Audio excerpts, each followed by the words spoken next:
Howdy folks, this is Checkers back again with another top 5 list of ideas for the Elder Scrolls 6, and in this case we are going to talk about my top 5 ideas for non-violent playthroughs and non-violent characters.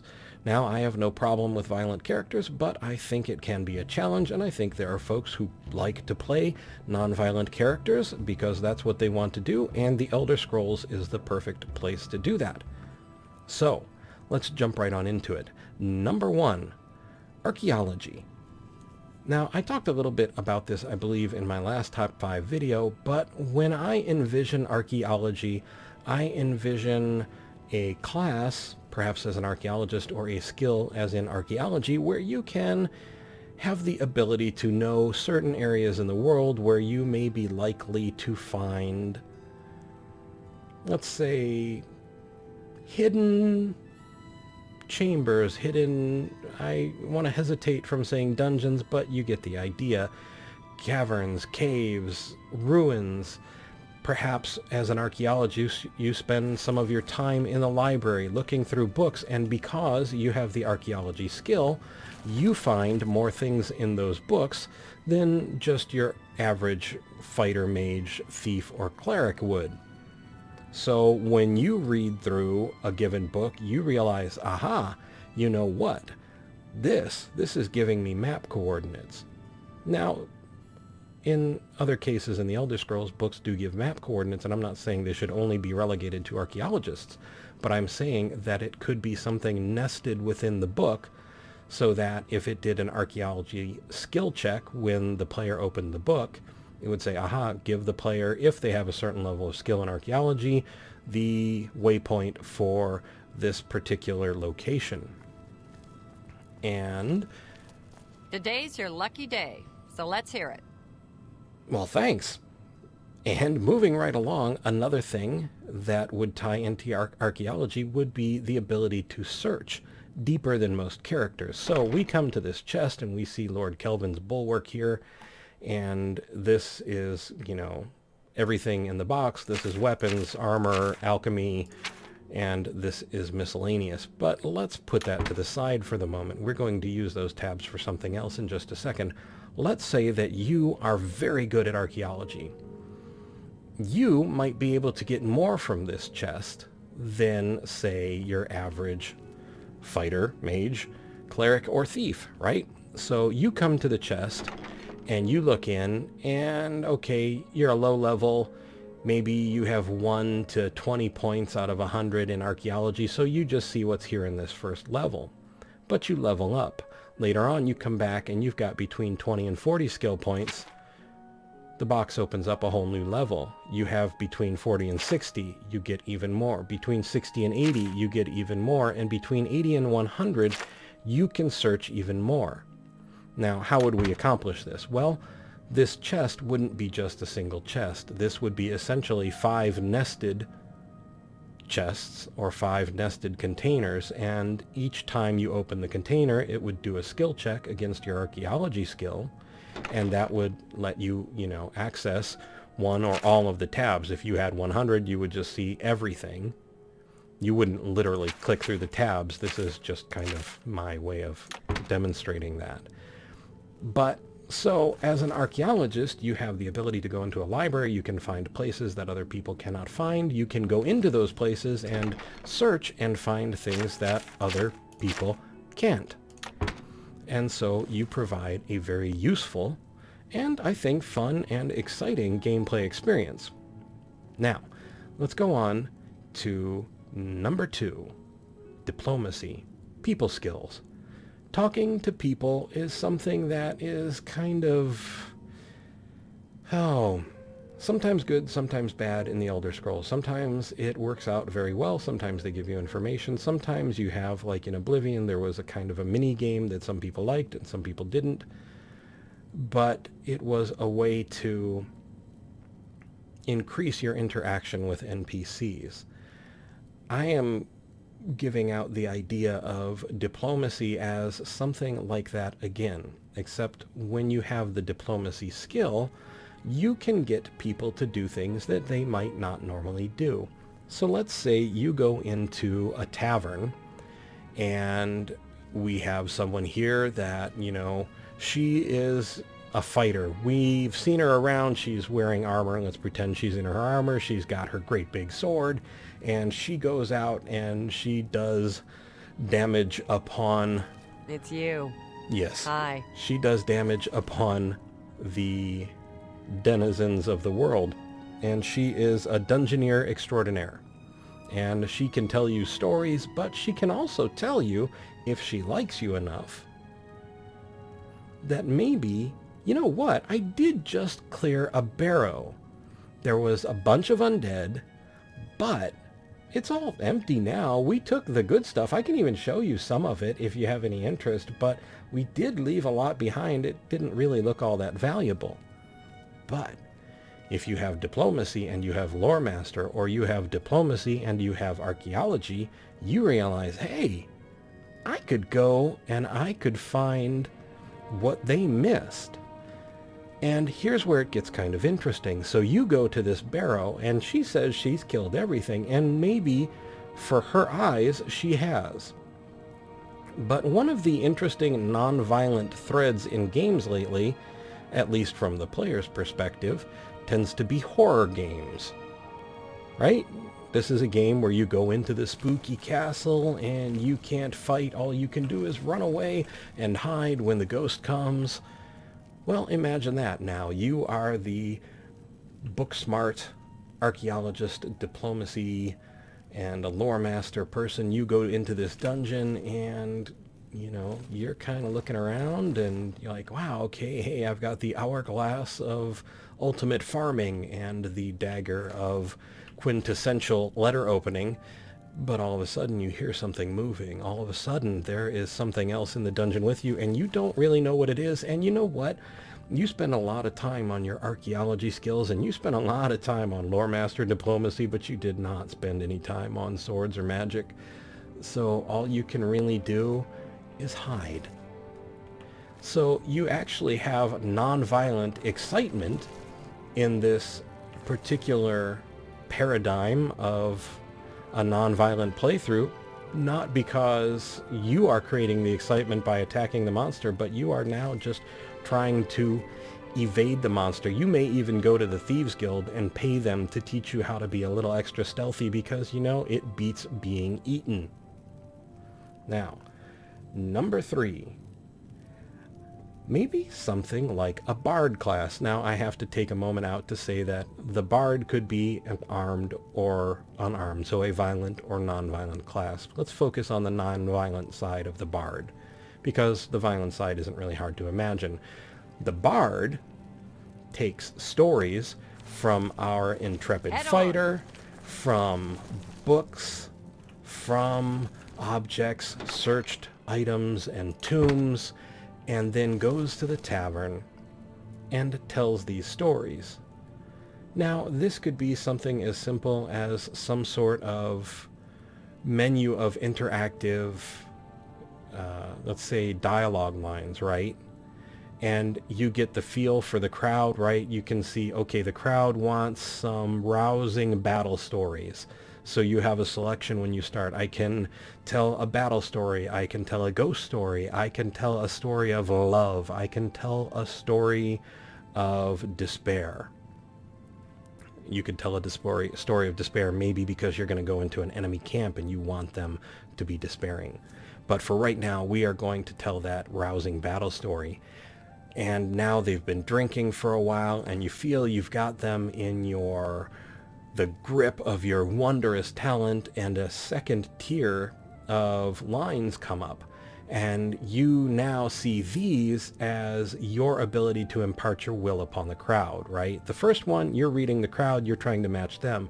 This time, you want the crowd to feel something. So you told a rousing battle story.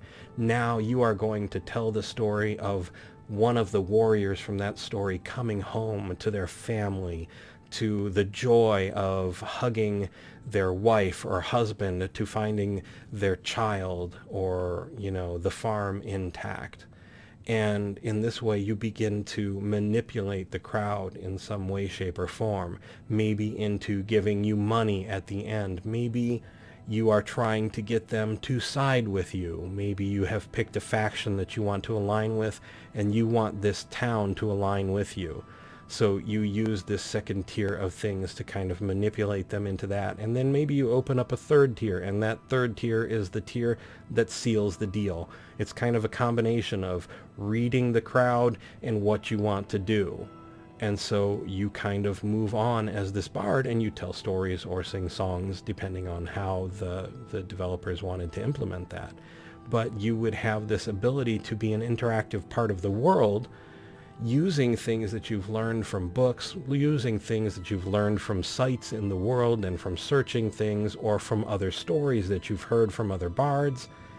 And you can use this to have an influence on the world. And maybe you tell the wrong story, and the bard gets really kind of upset about it, and you have to get out of Dodge really fast, because as skilled as you are with or without a blade, there's a lot of those guys. And you know what? You don't have Serenity waiting to pop up over the hill and threaten to blow them a new crater in their small moon. And here is our character. Anyway, let's go on to number 4. Now, number 4 is something that I thought about as I was thinking about all of these other character ideas. A multi-character play system. Not multiplayer. Single player. But we all build alts, right? Well, let's say that we had our other characters be of some influence to a central or core playthrough. So let's say that we had a thief character that was going to be our core storyline character. And so we say, all right, this character, I check a box by his name before I load the game, and this says that this is my story character. And the main story elements are now tied to this character, but the other characters can go and they can do side quests, they can do the radiant, the random things that happen in the world. But my character, who's a fighter or a thief, would like to have a settlement build up.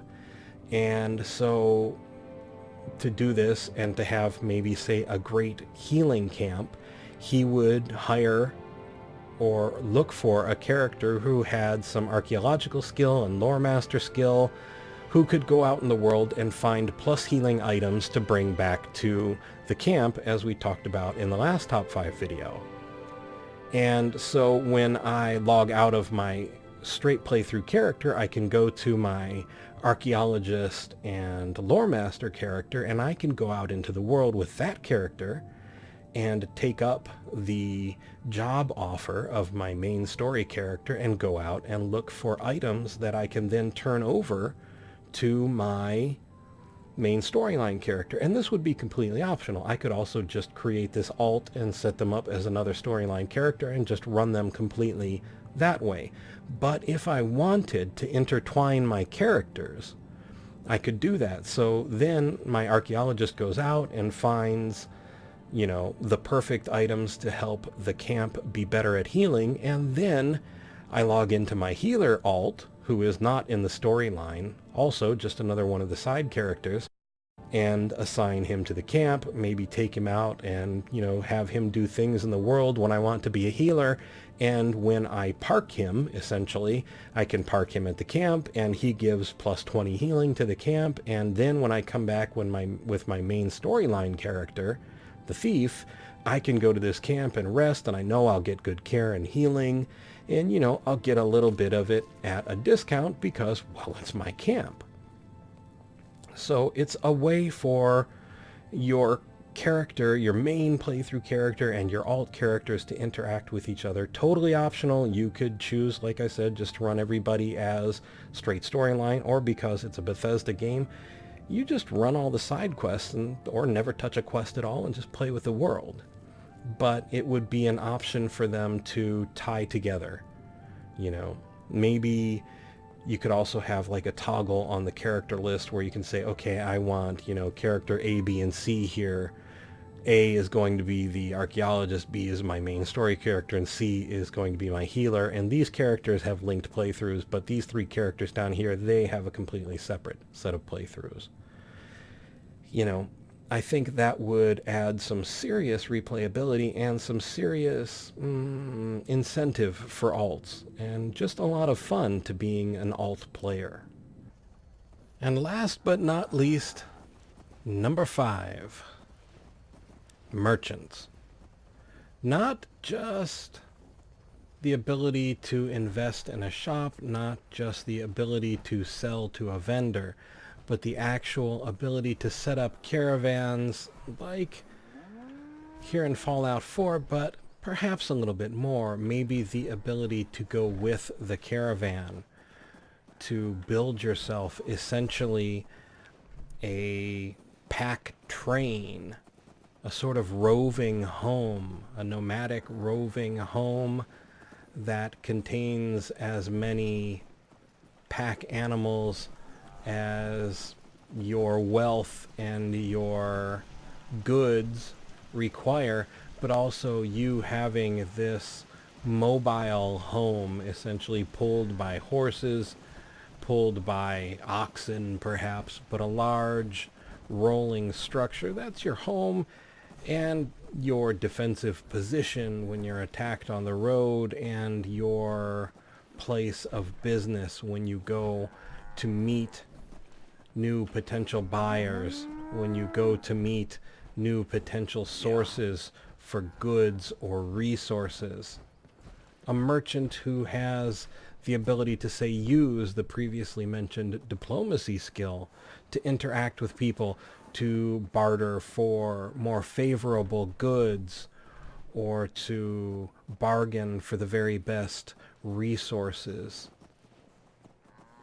This then is my 5th and final non-violent idea for the Elder Scrolls 6, borrowing a bit of eye candy from Fallout 4, that idea of being the roving merchant.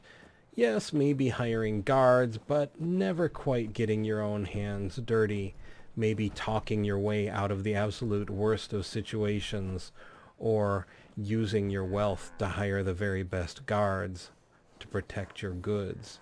Starting from perhaps a single pack animal and moving on to a pack train that goes back for a quarter mile or more, and just transporting goods across the province, the land of Elder Scrolls 6. Those are my top 5 ideas for non-violent playthroughs and non-violent characters in the Elder Scrolls 6. They're not my only ideas, they're just the top 5 for now, so I expect we will see more of these as time goes on. I hope that you found my ideas fun, or at least something to listen to. I would also like to point out that if you look in the upper right-hand corner, you will see a small letter I with a white circle around it. These are cards and links to other videos that I've made. Also, I have a Twitter link in the description of the video and on my channel's main page. If you're on mobile, it'll be on my channel's About page. I would like to thank you for watching. I hope you found the video entertaining and maybe just a little informative. I would like to invite you to subscribe, like, and share if you so desire, and to ask you, above all, to please take care.